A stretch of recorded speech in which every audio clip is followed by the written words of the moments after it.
Buddy, Jake from P3 here, back in the shop to answer some questions we get from you guys in the comments. And this is something that gets mentioned quite a bit, and that is how much airflow is getting blocked by our display. And so typically what we see is somebody's like, man, it's really hot where I live, or man, it's really cold where I live. I can't lose half of the airflow in my vent. Well, the people making those comments are only thinking about the surface area of this opening.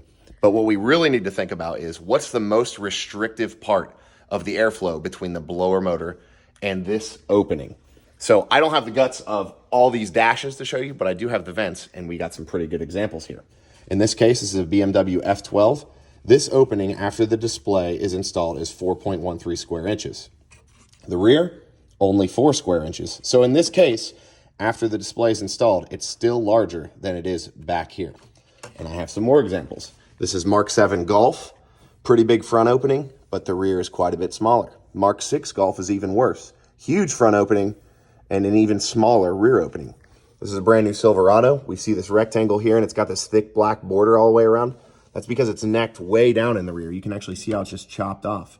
Here's Cadillac ATS, a lot closer in size, but the front is definitely bigger than the rear.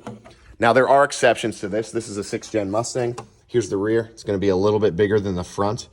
But I just want to address the fact that this is not going to be the most restrictive part of the whole airflow tract in most cases. So when you see someone saying that's going to block half my airflow, it's not necessarily true.